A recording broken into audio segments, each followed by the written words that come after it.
beach towel. It can be a dilemma on holiday, can't it? Whether to soak up the sun or soak up the local culture. Well, Tossa may be able to provide the ideal compromise, because here history begins just a stroll from the beach. The town walls were built in the 12th century as a deterrent to marauding pirates. But eventually, these walls were breached and the old town marauded. Not by people wielding swords, but people wielding paintbrushes. This is now home to Tossa's artistic community. Their booty, lots of good light and dramatic scenery, enough to fill many galleries and a museum. Here you'll find Tossa's most important works and your only guarantee of an empty beach. Find a spot to call your own. It's not long before you find out that the spaces that are left are there for a very good reason. You see, the trouble is, a lot of boat trips operate to and from the beach, and if you don't want to be caught in the stampede, you'd be advised to stay well back. Glass-bottom boats provide trips round the bay, but if you want to explore further afield, a water bus service hops from resort to resort along the coastline. The trip south to Blanes takes about an hour and costs around £3.50. What it does is actually make you appreciate just how green the Costa Brava coastline is. This boat doesn't stop shaking. Costa Brava coastline will not be the only thing that turns green. Be advised though, turning green is not restricted to the high sea. There's the high road as well. If you tend to be particularly susceptible to travel sickness, it may pay to avoid the coastal road out of town. The first 10 miles alone have 145, and this is one of them, stomach-churning bends. Maybe the boat wasn't so bad after all. Nearby La Bisbal is the centre of the Catalan pottery industry. With most things being made on the premises, prices here are the cheapest you'll find. From pepper pots to Mickey Mouse badges, every shop sells ceramics, and it's pretty hard to come away without buying at least one souvenir. Thank you very much. And the really nice thing is that whatever you buy, they'll wrap it up really well so that you can actually carry it on the plane without breaking it. Thank you very much. If it's more than pottery you're after, visit the nearby city of Girona. It's the place for top quality shops, and the shade of the tall narrow streets provide an escape from the heat of the sun. Don't worry about finding your way around. Its tour guides will find you. I certainly do. Can you help me? Yes. Oh, great. Well, where are we now? Now we are here, and this is the juice quarter. Lovely. Just down there. Can I keep the map? Yes, of course. Oh, you're very kind. That's great. How about that for service with a smile? Very kind. Thank you. Bye. So, armed with my map and good advice, I managed to find my way to one of Girona's oldest and most unusual buildings. If the Spanish know a thing or two about swimming pools, well, they've had plenty of practice.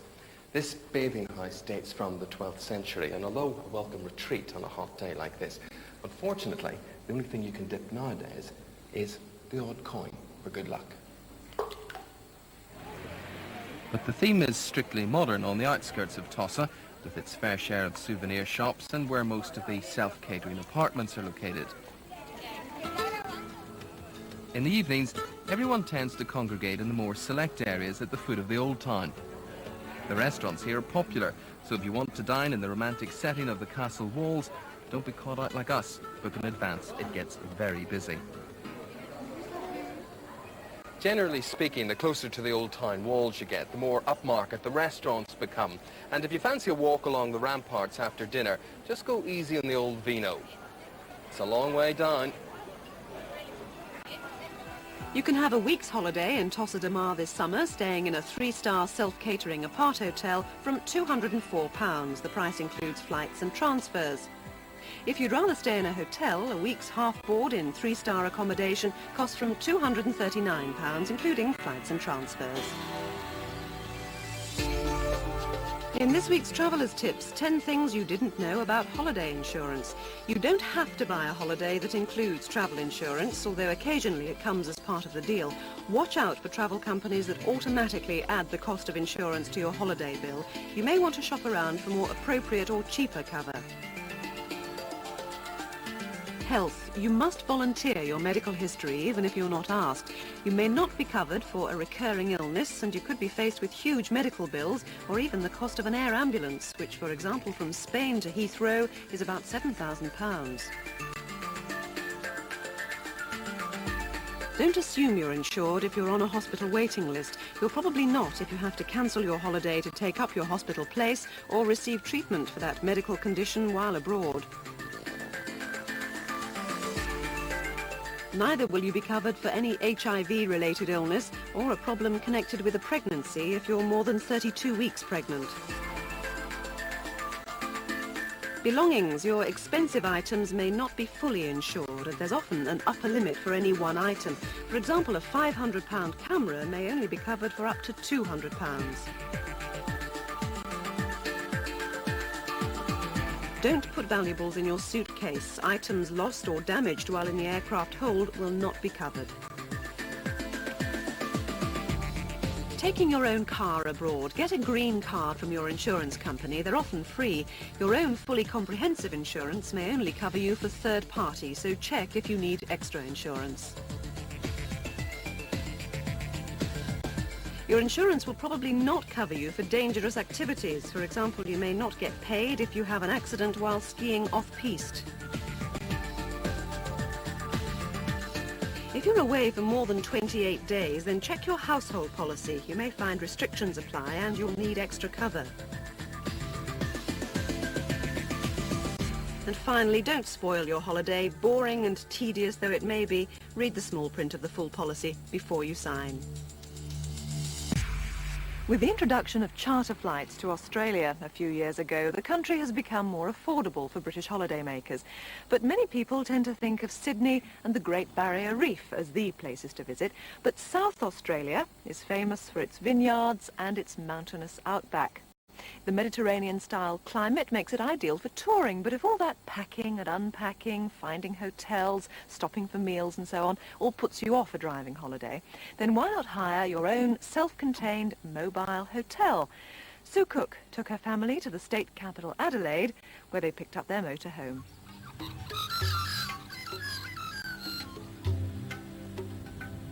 I love a sunburnt country, a land of rolling plains, of rugged mountain ranges, of drought and flooding rain. Well, that's a poem most children learn at school in Australia, and certainly the legendary beauty of this country is something I've wanted to explore for a long, long time. And now the children are old enough to enjoy it, here we are. And for the next few days at least, you're coming along with us, so I'd better introduce you to the family. This is Megan, and this is Charlie, and Billy's over there doing the driving. From Adelaide, we headed north in search of the outback, but we weren't going to get that far on our first day. After 2 hours of driving, we'd reached the Clare Valley, part of the famous Australian wine region. By now, the 21-hour flight from England was beginning to take its toll, and this seemed like an ideal place to stop and spend the night. For £8, this 3-star campsite had all mod cons and gave us the chance to inspect our new home. This is a powered site, which means that every plot has its own water supply and its electricity. Just plug it in. Now I can run the air conditioning, the fridge, the oven, the microwave, and I'm all set. Inside, it sleeps 4. This is a double bed. This is our bed, actually, but the kids keep creeping in there whenever they can. There's a gas hob here, a microwave oven and ordinary oven, double sink, big luxury, fridge, and the cupboard space is good because it backens down all the glasses and plates over the rough roads. And then this end, the table comes out to make another double bed, and we're keeping one of the suitcases here. We made the mistake of bringing 2 suitcases, and there really isn't the room here. We'd actually have done better to bring soft bags, which can be folded away. You don't have to stay on a campsite, of course. One of the beauties of campervanning is, home is wherever you want it to be. Bungaree Station is a working sheep farm, which supplements its income by taking in tourist guests, who can stay in one of the comfortably converted farm buildings or park their campervans in the grounds with full access to showers and toilets and so on. Bungaree has 10,000 sheep. It's famous for its merino wool. And of course, if there's one thing guaranteed to keep children amused on holiday, it's animals. With the delights of the outback ahead of us, animals were to become quite a theme of this holiday. Got it all over his face. At dinner that evening, we were quickly made to feel part of the family, sharing a home-cooked meal on the terrace alongside the other guests.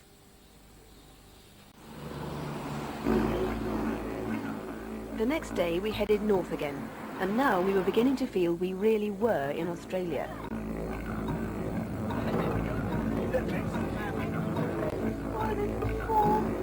There's loads.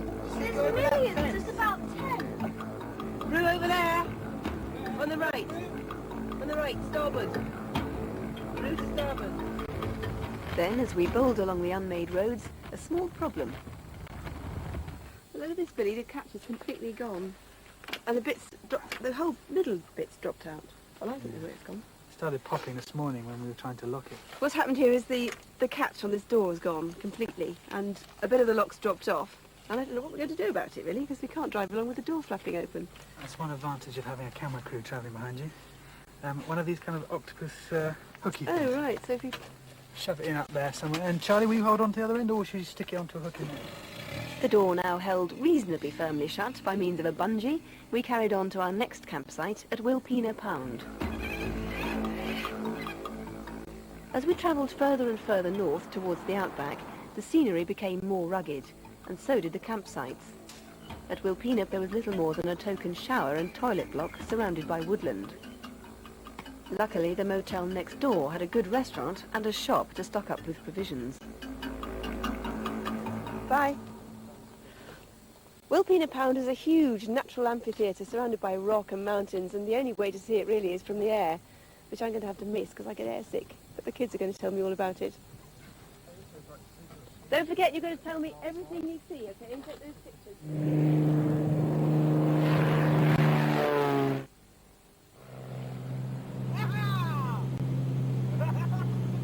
That's called Wilpena Pound. It's a big circle of rocks. Yeah. But I wasn't going to miss out on the scenery, so that afternoon Charlie and I took a four-wheel drive trip into the mountains, while Billy and Megan were learning more about the Aborigines on an educational tour. Now we're going to look for a witchetty grub, and what you normally look for is you see a dot in a tree. Right. So now I'm just going to dig it out. Do they just chew into the tree and is that their food? Yeah. Getting steep. You can just imagine dinosaurs wandering around here, can't you? It's the oldest mountain range in the world. Doesn't look as though it's changed much. Oh, there's a brontosaurus. Oh, it's a whopper. Yummy. Okay. Thousand Island dressing and we're off. Bush tucker. Just take the head off and the tail, just clean it up. This is lunch. Cooked in the traditional Aboriginal way. Lovely. That's quite nice, actually. It kind of tastes like walnuts. Would you like some eggs? No. You sure? Yes. It's delicious. It tastes just like chocolate. Doesn't. She's right, it doesn't taste like chocolate. From Wilpena, we headed into the Flinders Range. Plenty of water and a well-stocked fridge were vital. This was the toughest, but most spectacular part of our journey. On the right there. Hey kids, there's three of them. 3 emus. Yeah, let's stop and have a look. Amazing. They keep running away. Look how fast they run. There's 3 of them. Well, there were 3 emus there, but unfortunately when you run after them, they run away, and they run away much faster. Charlie, come back! Oh, it's true. It's a lot bumpier than I thought. By now, the roads were no more than hot, dusty dirt tracks. The air conditioning kept us relatively cool inside the van, but outside, the temperature was 100 degrees plus in the middle of the day. We were heading for Bratchana Gorge, a designated camping area in the heart of the Flinders Range. When we finally got there, the long, bumpy drive had definitely been worthwhile. There are no facilities here, no showers, no electricity, no toilets, and all the better for that. It's so unspoilt and natural, real bliss.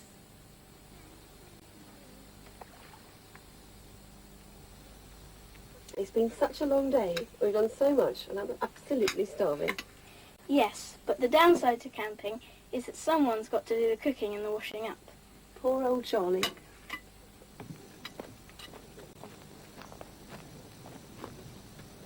And we've just made a new friend here. This is little Nellie, the baby wallaby. She's 9 months old and she belongs to some people who are camping down the creek. Megan, come and give us a bread.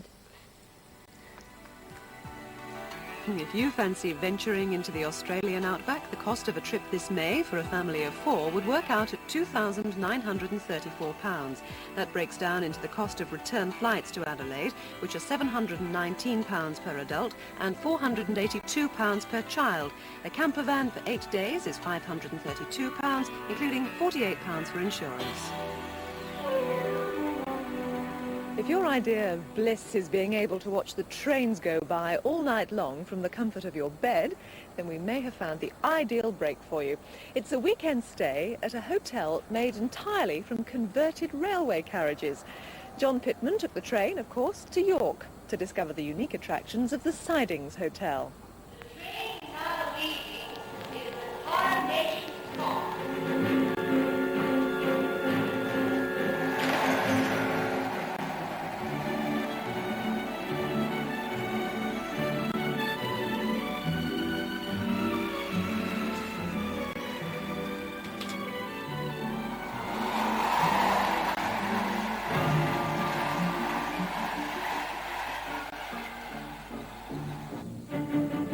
In the countryside, just outside York and smack bang on the London to Edinburgh main line, is a unique hotel fashioned from wonderful old railway carriages. Rail enthusiasts, please don't call us spotters, are mad about it.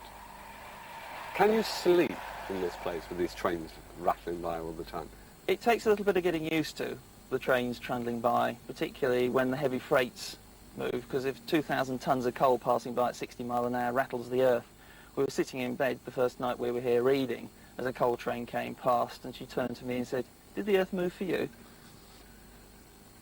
Did it? It trundled a little bit.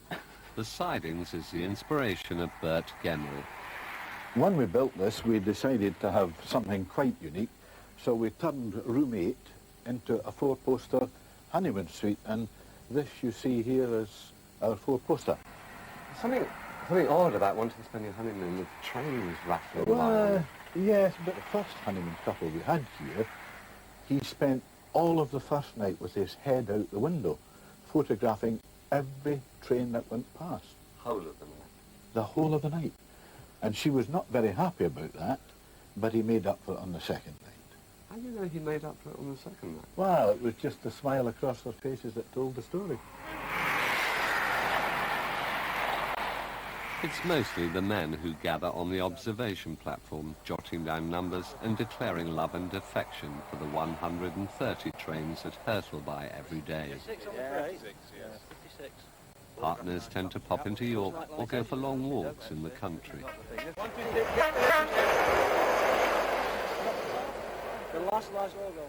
What's nice is that the train drivers always hoot a hello to the men who've discovered how to make boyhood last forever.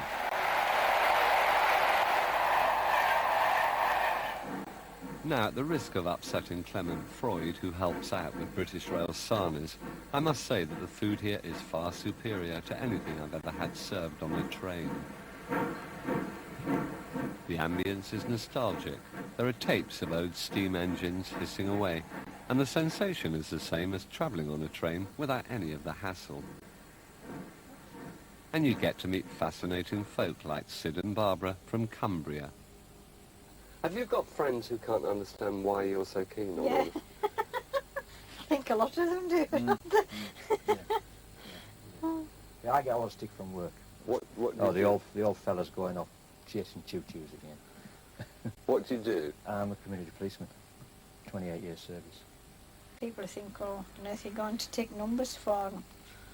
Yeah, I think one of the other things is that as a child and a young man, a steam train was permanent. They were going to be here forever. And sadly they're not. So they perhaps haven't had, excuse me.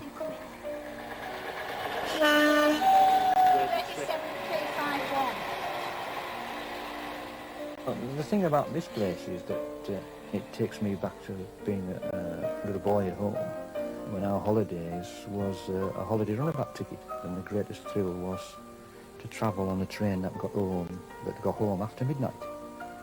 and there was the clickety-clack and that nice...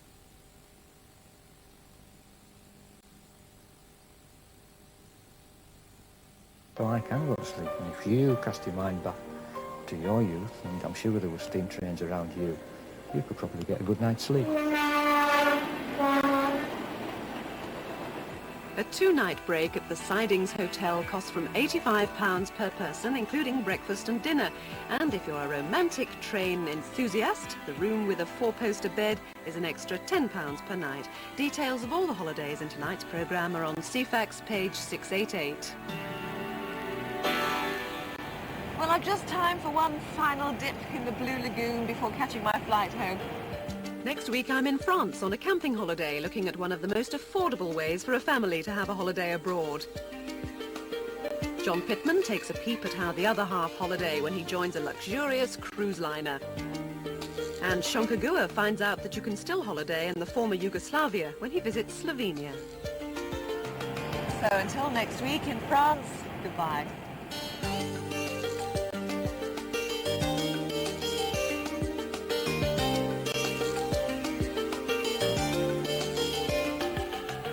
There's further information on travel to Iceland, Australia and Tossa de Mar in the March issue of the BBC's Holidays magazine.